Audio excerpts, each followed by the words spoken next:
One of the things many Christians lack in this our generation is what I call boldness. Boldness to stand and preach the gospel to their roommates, classmates, neighbors, friends, people around them. You can see a Christian be in relationship with somebody for like 10 years and still assume that that person is his fellow Christian. He has not for one day shared the gospel with that friend. They talk many things. They talk about friends, they talk about the future, they talk about business plan, but he will never talk about Jesus. And that is a very big problem in our generation. It's a proof that something has to do with what we are taught, how we are mentored in church.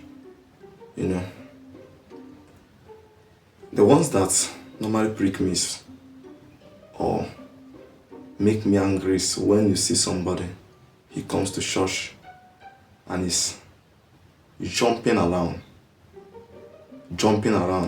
speaking in tongues, vibrating in the pulpit, doing a lot of things, expecting God to use him, to anoint him, trying to impress people in the church. But when you see that same person among the unbelievers, you become surprised. The person will become timid, shy, humble, in quote. The person is trying to protect himself, trying to protect his image. It doesn't show that you have died to self. It shows that something is living in you that is not from the Spirit of God. Something is much living in you, because a man that has died to self can do anything for Jesus. All of us are not called into the ministry of evangelism, but all of us are told to preach the gospel anywhere, any day, anytime. The reason why you are not blessed in that business or in that enterprise is not because you are not doing well sometimes. It's because God has not seen a reason to bless you. I believe that every single business that we are doing as Christians give us the opportunity to preach the gospel. A medical doctor you are, after you have treated your patient, you have all the opportunity in the world to tell them, look, I want to tell you about Jesus. A teacher in the school, you can even teach your students, the kids, the youth, the teenagers about Jesus. You can open your mouth and tell them, look, today we are not going to look into chemistry. I want to take this period to tell you about something that you need in the long run in your life. You can be a practitioner, working as a carpenter, working as a mechanic. Every field of life, there is always an opportunity to tell the world about what you believe. Don't be scared in doing that. Don't be scared in doing that. Be bold to tell the world about what you believe in. Let the pulpit not be the place we come to showcase what we can do. And then when we go out there in the world, we are not able to do that. I just pray that God will help the church, because sometimes the kind of Christian we are producing, the kind of Christians we are producing, Christians that don't have a complete package of what God is. They don't have the complete package, the complete illumination. They are lopsided, They know few, some. They know some. They know some. They don't know the whole counsel of God. And it's showing in our character. It's showing in our belief system. It's showing the way we see God and the way we see the things of God. So it's a call to self-reflection. Look at yourself again. I will go out there and I will tell people about Jesus. I will go out there and I will tell my families about Jesus. Tell my families about Jesus. If you really love me, you will tell them about Jesus, because when you see them and you know that these people, if God don't help them, they are going to hell. You can't be comfortable around people that are not believers. Having the understanding that if the temperature should sound now, or if their life is taken now, they will go to hell. And then you can't tell them about Jesus. And another thing is, as we are talking about Jesus, we perfect it through our character. I'm not saying you should live a perfect life, but let your life reflect what you are saying. There's a story I want to tell you. There was this young woman that entered a particular city.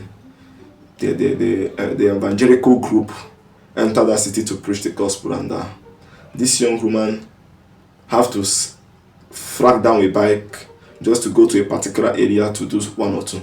And then as the bike stopped, the woman asked, "How much are you going to take me to that particular junction?" And the bikeman, the place was very near, but because the woman was new into the city, she didn't know that the place was near. So the bikeman said to her, "I'm going to charge you 4,000 just to take me there." And this is a place that this woman would have go with for 400. She would have even trek if she had wanted. So the woman was like, "Are you sure?" The man was, yes. Because the man was trying to take the advantage that she didn't know that the place was near, or because she was new into the city. And so the woman has to agree to pay. And the bikeman now carried the woman, the unbelievers and the things they can do, and begin to go merry-go-round around the city before he finally come to the place that is very close. So, but even as he have done the whole thing, the woman still saw it that the man charged him a lot, and the woman felt that this man had cheated her. So the woman begin to curse the man, begin to speak all manner of things against the man, begin to dwell on the man's weakness, and begin to pronounce curses, saying a lot of things. And the man understood that he was wrong. At the end of the day, the man told her, it's all right. You have cost me a lot. Just give me just go, don't pay me again, go. And then the woman said, "I'm not going. I will pay you what I think you deserve." So the woman threw the money on the ground and went away. And this man began to reflect. He began to think about life and how useless his life has become. See, you don't know what people are really passing through. You need to be careful when you are speaking with people. So this man has to park his bike, go to one place and sit down.